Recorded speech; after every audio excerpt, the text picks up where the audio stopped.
전 세계 금융시장에서 엄청난 돈의 이동이 시작되고 있습니다. 바로 일론 머스크의 스페이스 X 상장 이야기인데요. 이 기업 가치는 무려 1조 7,500억 달러, 우리 돈으로 2,300조 원이라니까 상상이 가시나요? 역사상 최대 규모로 손꼽히고 있는 상황인데, 만약에 이대로 나스닥에 상장되고 또 지수에도 편입된다면 과연 어떻게 될까요? 월가의 수조 원대 패시브 자금이 기계적으로 스페이스 X 주식을 사들이느라고 기존 기술주들 팔아치울 수밖에 없을 겁니다. 이 말인즉슨 곧 아무런 실체 없이 이름만 그럴듯했던 우주 테마주들이 갑자기 빨대 꽂힌 듯이 유동성이 쭉 빠질 수가 있다는 뜻인 거고, 혹시 요즘에 우주 관련주 조금 샀다고 안심하고 계셨다면은 바로 그 종목이 가장 먼저 반토막 날 수도 있습니다. 도대체 왜 그런 일이 벌어질 수 있을지 오늘 영상 통해서 그 이유를 하나씩 따져보도록 하겠습니다. 이 사람들이 흔한 말로 이러시죠. 우주산업이 미래니까 관련주는 다 같이 뜨겠지, 이러고 막연하게 생각하기가 쉽습니다. 하지만 놓치기 쉬운 핵심적인 포인트가 하나 존재하는데요. 이번 스페이스 X 상장이 단순하게 새로운 우주기업 하나가 주식시장에 들어오는 게 아닙니다. 글로벌 자본의 판 자체가 우주로 확 기울어지는 계기가 될 거라는 점인 거고, 쉽게 말씀드려가지고 앞으로 돈이 지구가 아니라요, 우주 궤도로 몰린다는 뜻이겠죠. 그리고 그 파급력은 우리나라 주식시장까지 밀려오게 될 거라는 거고, 다만 그 영향을 모든 종목이 똑같이 받진 않을 거예요. 어떤 주식은 이 메가 트렌드를 타고 날아오르겠지만요, 또 다른 어떤 주식은 오히려 빨래처럼 짜그라들게 될 겁니다. 도대체 누가 웃고 누가 울게 될 수 있을까요? 배경부터 간단하게 짚어드리자면은 지금 벌어지고 있는 일들이 하루아침에 뚝 떨어진 게 아닙니다. 시간순으로 보면 이해가 쉬우실 텐데요.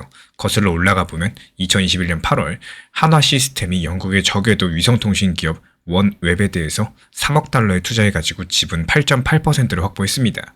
한국 기업이 글로벌 저궤도 위성 밸류체인 한복판에 들어간 사건이었는데, 그리고 2023년 이 스페이스 X가 한국의 현지 법인 스타링크 코리아를 설립했죠. 일론 머스크가 위성 인터넷으로 한국 시장에 들어올 채비를 그때부터 갖췄다라는 거고, 결정적으로 2025년 3월 우리 정부가 전파법을 개정하면서 스타링크랑 원앱 같은 이 해외 위성 사업자들이 한국에서 주파수를 쓰고요, 또 단말기를 설치하는 것들을 허용을 해줍니다.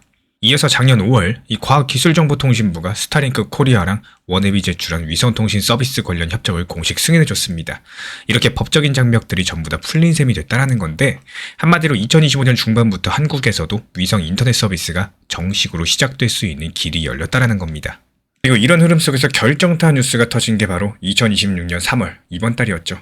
여러가지 외신 보도에 따르면 머스크의 스페이스 X가 이르면 2026년 6월달 나스닥 상장까지도 목표로서 비밀리에 서류 준비 중이다라고 합니다. 그리고 아까 말씀드린 것처럼 목표 기업 가치가 2,300조 원, 공모로서 66조 원을 한꺼번에 조달하는 계획인데요.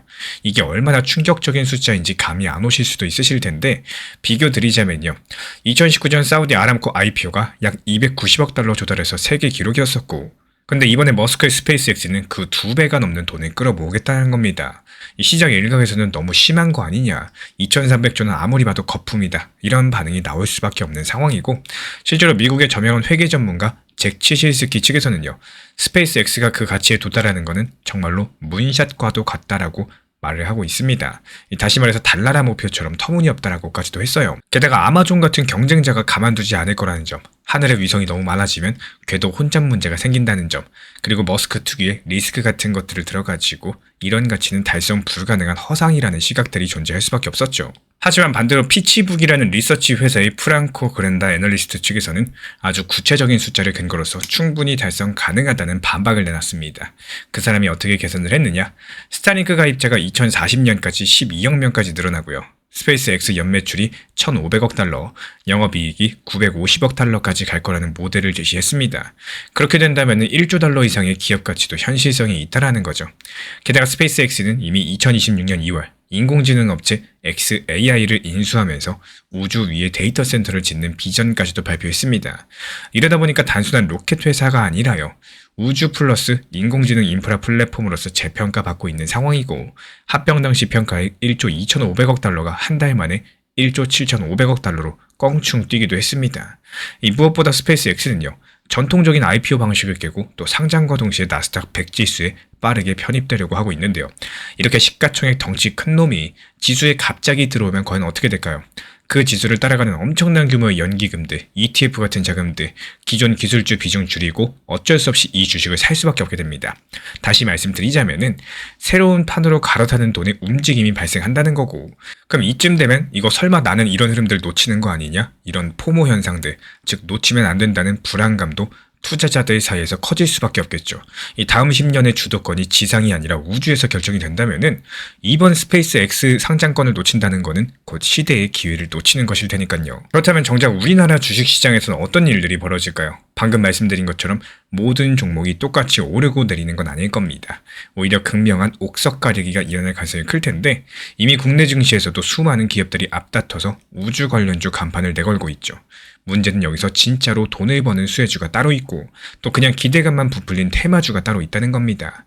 이제부터 그 차이를 이 팩트 기반으로 하나씩 확인을 해볼게요. 먼저 수혜를 볼 적부터 살펴볼까요? 대표적인 예시로 인텔리안테크라는 한국 기업이 있습니다. 이름이 조금 낯설 수도 있는데 쉽게 말씀드려서 인공위성 신호를 지상에서 받는 안테나를 만드는 회사입니다. 원래 선박용 위성통신 안테나로서 세계 1등을 달리고 있는 강자인데 현재 영국의 원앱에 대규모 안테나를 공급하고 있다 보니까 이미 글로벌 저궤도 위성통신 연합군의 핵심 플레이어로 자리 잡고 있는 상황이죠. 근데 중요한 건 앞으로입니다. 이 전 세계적으로 하늘에 쏘아 올리는 위성이 기하급수적으로 늘고 있죠. 시장조사 기관 모두 인텔리전스에 따르면은 전 세계 위성 안테나 시장 규모가 2026년 약 71억 달러에서 2031년 126억 달러 수준으로 거의 2배 가까이 커질 전망입니다. 매년 12% 넘게 성장하는 셈인 건데 이렇게 파이가 커지면 누가 제일 신이 날까요? 바로 안테나 잘 만드는 인텔리안 같은 회사가 신이 나겠죠. 특히나 스페이스 X가 너무 앞서 나가면 위기감을 느낄 경쟁자들이 투자랑 발주를 더 늘릴 거고, 예를 들어서 아마존이 추진 중에 있는 카이퍼 프로젝트 같은 경우에는 FCC 승인을 유지하고자 2026년 7월까지 1663기 정도의 위성을 꼭 쏘아올려만 합니다. 시간이 얼마 안 남았죠. 스페이스 X IPO로 머스크가 돈을 더 빨아들이면 질 수 없다고 생각한 아마존이라거나 또 원앱 같은 반스페이스 X 연합군은 위성 발사를 더욱더 서두를 가능성이 높겠습니다.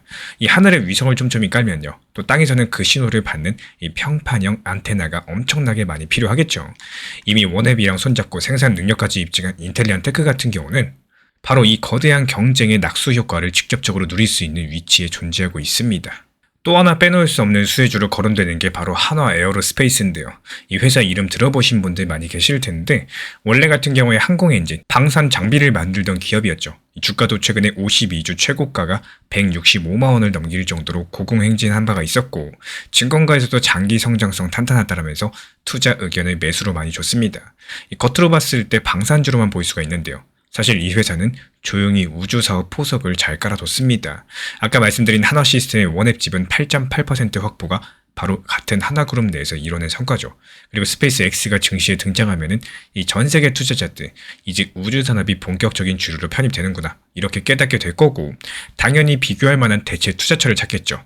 머스크 회사 말고도 우주통신망에 투자한 기업 어디 있나 찾다 보면요, 바로 그때부터 한화 에어로스페이스가 부각될 수 있다는 사실. 전통 방산으로서 돈을 잘 벌고 있다 보니까 기초 체력 탄탄하죠. 거기에다 저궤도 위성통신만 원앱에서도 이미 발 담그고 있죠.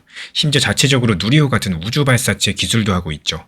이렇게 종합 세트로서 갖춘 기업들 세계적으로 흔하지가 않다는 거고, 그래서 스페이스X 상장 전으로서 이 글로벌 자금이 우주 섹터로 몰릴 때 한국에서는 이 종목에 돈이 집중될 가능성이 높다라는 분석이 나오고 있습니다.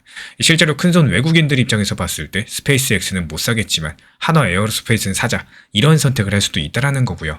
다시 말씀드리면 스페이스X 효과로서 가치 재평가를 받을 수 있는 대표적인 후보 종목이라는 뜻이겠죠.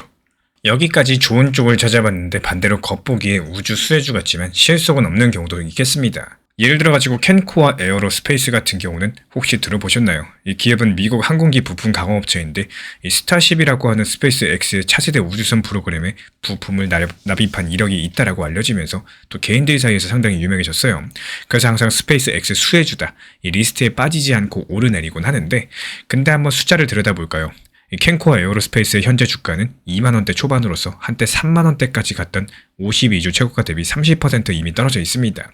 이 주단 순이익 같은 경우는 마이너스 500원대, 즉 아직까지 한 푼도 못 벌고 계속 적자인 상황이에요. 물론 스타쉽의 부품 공급으로 언젠가는 큰돈을 벌지 않을까 기대를 하겠지만 아직까지 그 납품이 얼마나 매출에 기여하고 있는지, 마진은 얼마나 남는지 깜깜한 상황입니다. 지금까지 공시된 자료만 보면은 스페이스X랑 뭔가 한다더라, 이런 이력만 있을 뿐이지 그게 뚜렷한 수익 숫자로서 확인되지 않았다라는 거. 그러니까 매번 머스크 관련 뉴스 나올 때마다 단타성으로 출렁일 수는 있더라도요. 정작 분기 실적 발표 때에는 별 영향이 없는 상황이겠죠. 이런 경우에 테마주라고 불러야 맞겠습니다. 이 실제 실적 턴어라운드가 확인되지 않으면은 머스크가 아무리 날아다녀도 주가는 일시적인 반짝임에 그칠 위험이 크기 때문에 자칫 잘못하면 고점에서 물릴 수도 있겠죠. 이번엔 머스크 때문에 오히려 위험에 처할 수 있는 기업들, 즉 피해주를 살펴보겠습니다.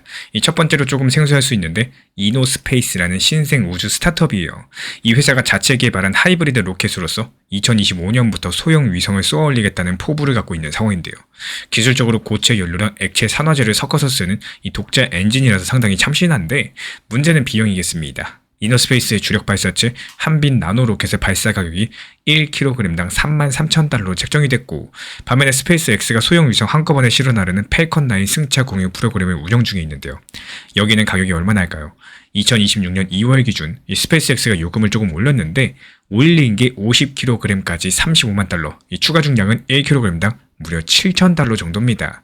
계산해보면은 1kg당 7,000달러 대 33,000달러, 대략 5배 차이가 나고 있는 상황인데, 로켓 하나 쏠 때 드는 돈이 5배 가까이 비싸면 위성 고객 입장에서 심각한 고민이 될 수밖에 없는 거고, 경쟁력이 당연히 안 될 수밖에 없겠죠.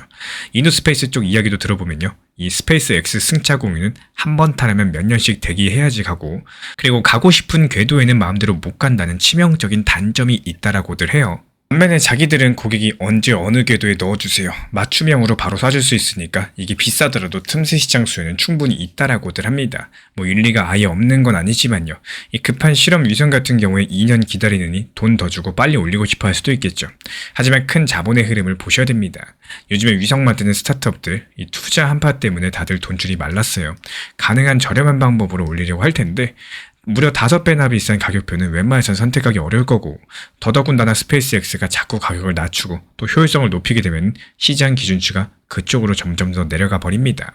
이 머스크의 압도적인 원가 경쟁력 앞에서 고정비 부담이 큰 소형 로켓 기업들 버티기 힘들 거라는 전망이 나오고 있습니다.